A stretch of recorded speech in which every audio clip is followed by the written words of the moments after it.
Netanyahu ने Hezbollah को तरने वाला समझकर लबनान पर चढ़ाई की और उसके फौजी लबनान को रोनते चले गए। खुसूसी तौर पे उन्होंने जनूबी लबनान के इलाकों को निशाना बनाया, वहाँ शहरियों को शहीद किया और इंफ्रास्ट्रक्चर को बुरी तरह नुकसान पहुँचाया। लेकिन हिजबुल्लाह की बदलती हिकमत अमली ने अब वहाँ पर इसराइली आर्मी को ब्रेक लगा दिए हैं और उसके बहुत बड़े पैमाने पर नुकसान हो रहा है। इस हद तक कि जो शैतान इसराइल से भेजा गया था उसको निशाना बनाकर उसकी खोपड़ी उड़ा दी गई है और नेतन्याहू के जो वहाँ पर तेल अवीव में इस वक्त सफ़े मातम बिछी हुई है और नेतन्याहू बहुत ज़्यादा परेशान है। मेरा नाम अज़हर अली ख़ान है और आप देख रहे हैं आज की बात। लबनान पर जब मुसलसल हमले कर रहा था इसराइल, तो उसके बाद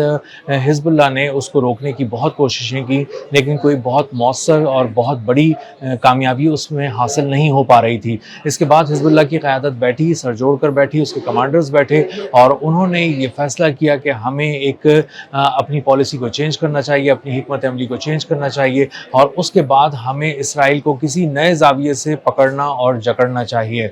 इसके बाद एक सामने आई वो हिकमत अमली जिसके तहत उन्होंने दिन के वक्त FPV ड्रोन, जो छोटे ड्रोन होते हैं, उनसे हमला किया और इसराइल के जो बहुत से फ़ौजी अहदाफ थे उनको निशाना बनाया और इस हद तक कामयाबी उसमें हासिल हुई कि उन्होंने $100 मिलियन का आयरन डोम उड़ा दिया। उसके बाद $10 मिलियन का बड़ा कम्युनिकेशन निज़ाम भी इसराइल का तबाह कर दिया गया लबनान में। और उसके बाद हिजबुल्लाह ने एक एक करके ड्रोन के ज़रिए हमला करना शुरू किया और उनके मुख्तलिफ फ़ौजी अहदाफ को निशाना बनाना शुरू किया। इस हद तक कि उसके जो फ़ौजी थे वो भी कहीं किसी छावनी में, किसी चौकी में कहीं खड़े होते थे तो एक एक फ़ौजी को भी FPV ड्रोन के ज़रिए निशाना बनाया गया और उसको हलाक करने के लिए 8-8 किलो उस पर बारूद बरसाया गया। इसराइली फ़ौज में खौफ फैल गया, इसराइली कमांडर्स में खौफ फैल गया और उसके बाद ये खबर जब नेतन्याहू तक पहुंची कि वहाँ से लबनान से ताबूत आ रहे हैं, लबनान से ज़ख्मी फ़ौजी बड़ी तादाद में हेलीकॉप्टर्स के ज़रिए उठा के लाए जा रहे हैं इसराइल,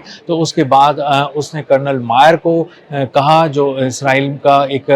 401 ब्रिगेड की कमांड उसको सौंपी गई, जो बहुत ही एक इंतहाई ख़तरनाक किस्म का कमांडर माना जाता है और बताया जाता है कि वो बहुत बड़े बड़े सरप्राइजेस देता है दुश्मन को। तो वहाँ जाकर उसको सरप्राइज़ देने का कहा गया कि लबनान में जाओ, हिजबुल्लाह को सरप्राइज़ दो और अपनी हिकमत अमली और अपने दिमाग से एक बड़े पैमाने पर उसको नुकसान पहुँचाओ। जब ये वहाँ पर पहुँचा है, उसने वहाँ पर हिकमत अमली तरतीब दी है, तो उसने कहा है कि मैं आने के बाद अपने कुछ दिनों के अंदर ही हिजबुल्लाह को ख़त्म कर दूँगा और उसका जो असर है लबनान के अंदर वो लोग टूटता हुआ देखेंगे। लेकिन लबनान की जो क़यादत थी, जो हिजबुल्लाह की क़यादत थी लबनान में, उसने अपनी हिकमत अमली के ज़रिए सबसे पहले तो अपनी इंटेलिजेंस के ज़रिए पता कराया कि कर्नल मायर यहाँ पर आ चुका है, 401 ब्रिगेड की कमांड संभाल चुका है और ये एक बहुत बड़े पैमाने पर हिजबुल्लाह को कमज़ोर करने का और ख़ास तौर पे जो उसकी स्ट्रैटेजी है कि FPV ड्रोन्स के ज़रिए इसराइली फ़ौज को और उसके अहदाफ को निशाना बनाना है, उसके मफादात को निशाना बनाना है, उसको नाकाम करने की कोशिशें कर रहा है और उसके लिए सर जोड़कर अपने दीगर फ़ौजी कमांडर्स के साथ वहाँ पर बैठा है। इसके बाद हिजबुल्लाह ने एक बहुत ही ज़बरदस्त किस्म का एक प्लान तरतीब दिया और ब्रिगेड हेडक्वार्टर के अंदर घुसकर उसके ड्रोन ने, जो हिजबुल्लाह का ड्रोन है, उसने उसके ड्रोन ऑपरेटर ने कमाल महारत का मुजाहरा कर जो कर्नल मायर को निशाना बनाया और उसके साथ उसके 9 फ़ौजी बुरी तरह ज़ख्मी हो गए हैं। आखिरी इत्तलात आने तक कर्नल मायर जो है, जो इमारत के अंदर मौजूद था, जिसको एक ड्रोन तलाश करता हुआ इमारत के अंदर दाखिल हो गया, 2nd फ्लोर से अंदर दाखिल हुआ और वहाँ पे भगदड़ मच गई उस हॉल के अंदर, क्योंकि वहाँ कर्नल मायर भी था और इसके साथ साथ इसराइली फ़ौजी भी वहाँ पर बैठे हुए थे। उसके बाद जब वो वहाँ पर उसने हमला किया ड्रोन ने, तो वहाँ पर एक बहुत ही ज़ोरदार किस्म का धमाका हुआ। तकरीबन 7 किलो बारूदी मवाद कर्नल मायर के करीब फाड़ा गया, तबाह किया गया और उससे कर्नल मायर के सर पे बहुत बुरी तरह ज़ख्म आए, उसके दिमाग पे शदीद चोटें आईं, उसकी खोपड़ी का एक हिस्सा उड़ गया और बताया जा रहा है कि उसकी ज़िंदगी और दीगर फ़ौजियों की ज़िंदगियाँ बचाने की कोशिशें की जा रही हैं और उसकी एक ब्रेन सर्जरी जो है वो की जा रही है, लेकिन उसका बचना आसान नहीं नज़र आ रहा, उसका बचना खासा मुश्किल नज़र आ रहा है। इस हमले के बाद एक और हमला ये किया है हिजबुल्लाह ने, एक और स्ट्रैटेजी पे अमल करके वहाँ पे नाइट विजन टेक्नोलॉजी का इस्तेमाल करना शुरू कर दिया है। हिजबुल्लाह के जो ड्रोन हमले थे उसके बाद इसराइल दिन के वक्त किसी तरह की भी हमले करने में खौफ महसूस कर रहा था। उसके फ़ौजी बंकर्स में छुपे रहते थे और बाहर नहीं निकलते थे और बहुत ज़्यादा जो लबनान में जो इंटरनेशनल मीडिया ने भी रिपोर्ट किया कि उसके 80% जो ऑपरेशन थे दिन के वक्त में वो रोक दिए गए थे और رات میں آپریشنز کرنے کا کہا گیا تھا اور رات میں انہوں نے کوشش یہ کی کہ ہم نکلیں, حملے کریں, لوگوں کو نشانہ بنائیں, انفراسٹرکچر کو تباہ کریں اور اپنی پیش قدمی جاری رکھیں. اس کے بعد حزب اللہ نے اپنی اسٹریٹجی دوبارہ چینج کی اور اس کے بعد تھرمل کیمراز لے کر آئے اور نائٹ ویژن کیمراز کے ذریعے دیکھنا شروع کیا کہ کہاں پر اسرائیلی فوج جو ہے وہ حرکت کر رہی ہے, کہاں موو کر رہی ہے, کہاں پیش قدمی کر رہی ہے, اور اس کے بعد تھرمل کیمروں کے ذریعے ان کو نشانہ بنانا شروع کر دیا. اور رات کے وقت نشانہ بنانے کی وجہ سے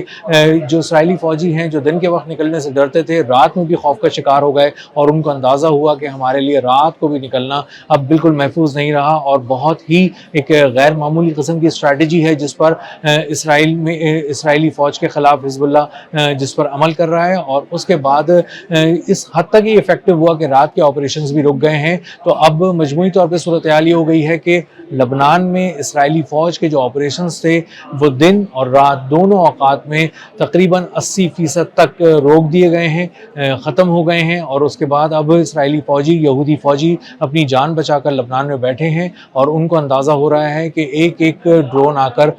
مرکاوا ٹینک سے ٹکرا رہا ہے. $30 ملین کا وہ ٹینک تباہ ہو جاتا ہے. اس کے ساتھ ساتھ آئرن ڈوم $100 ملین کا تباہ ہو جاتا ہے. $10 ملین کی کمیونیکیشن ڈیوائسز تباہ ہو جاتی ہیں. اور اس کا جو FPV ڈرون ہے اس سے حملہ کرنا انتہائی مؤثر ثابت ہو رہا ہے. یہ حکمت عملی بہت ہی کارگر ثابت ہو رہی ہے. اور یہ FPV ڈرونز جو ہیں یہ نچلی سطح پر پرواز کرتے ہوئے آ رہے ہیں اور یہ اتنے چھوٹے ہیں سائز میں کہ اس میں 7 کلو بارود ہے اور ٹوٹل ان کا وزن 8 کلو ہے. اور جب اس کو پڑھنا شروع کرتا ہے کوئی کمیونیکیشن سسٹم, ریڈار سسٹم, تو دیکھتا ہے کہ ہماری طرف کوئی شاید بڑے سائز کا پرندہ آ رہا ہے. اور جب وہ پڑھ ہی نہیں پاتا, دیکھ ہی نہیں پاتا, تو پھر اس کو نشانہ ہی نہیں بنا پاتا. اور جو بھی ڈیفنس سسٹم وہاں لگا ہوتا ہے اس کو ریڈار سے کوئی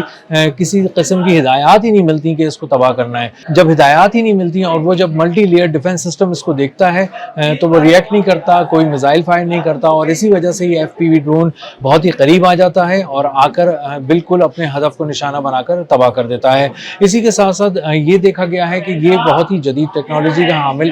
ڈرون نہیں ہے. یہ FPV ڈرون بہت ہی سادہ ٹیکنالوجی پہ بنایا گیا تھا اور اسی لیے بنایا گیا تھا کیونکہ اسرائیل کے پاس ایک بہت ہی جدید ٹیکنالوجی تھی اور وہ اس کے ذریعے پتہ لگا رہا تھا کہ کس طرح پروجیکٹائل اور یا کوئی آبجیکٹ اس کی طرف اڑ کر آ رہا ہے اور اسی لیے وہ اس کو تباہ کر دیتا تھا. لیکن اس FPV ڈرون کی خاص بات یہ ہے کہ یہ یا تو ریڈیو فریکوینسیز سے چلتا ہے یا پھر یہ ایک آپٹک فائبر کیبل سے چلتا ہے, یعنی ایک برقی دھاگے سے جڑا ہوا ایک FPV ڈرون ہے جو آگے جاتا ہے. اور اس کو چونکہ ٹریک ہی نہیں کر پاتے, کوئی ڈیوائسز اس میں بہت ہی غیر معمولی نوعیت کی جدید نہیں لگی ہوئی. FPV ڈرون کے ذریعے جو حملے کیے جا رہے ہیں حزب اللہ کی جانب سے اس میں نہ صرف آئرن ڈوم تباہ ہو گیا, کمیونیکیشن ڈیوائسز تباہ ہو گئی ہیں, مرکاوا ٹینکس تباہ ہو گئے ہیں, بہت سے بلڈوزرز جو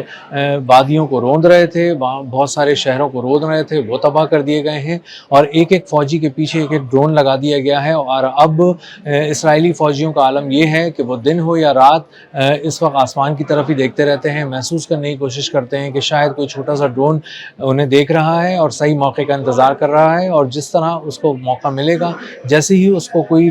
نظر آئے گا کہ وہ کسی طرح حملہ کر سکتا ہے, وہ نیچے آئے گا اور اچانک ان کو دبوچ لے گا اور دبوچ کر ہمیشہ کے لیے ختم کر دے گا, موت کی نیند سلا دے گا. تو اسرائیلی فوج کے دن اور رات میں 80% تک آپریشنز رک گئے ہیں. نتن یاہو نے جس قصائی کو وہاں بھیجا تھا لبنان میں بڑے پیمانے پر خون ریزی کرنے کے لیے اور تباہی پھیلانے کے لیے, اس کی اپنی کھوپڑی اڑ چکی ہے, اس کا اپنا دماغ تباہ ہو چکا ہے. نتن یاہو بہت پریشان ہے, اسرائیل سے بہت بری خبریں آ رہی ہیں اسرائیلی فوج کے لیے, وہاں سے تابوت پیک ہو کر آ رہے ہیں اور زخمی سپاہی آ رہے ہیں اور بتا رہے ہیں کہ جس لبنان کو فتح کرنے ہم چلے تھے, ترنے والا سمجھ کر چلے تھے,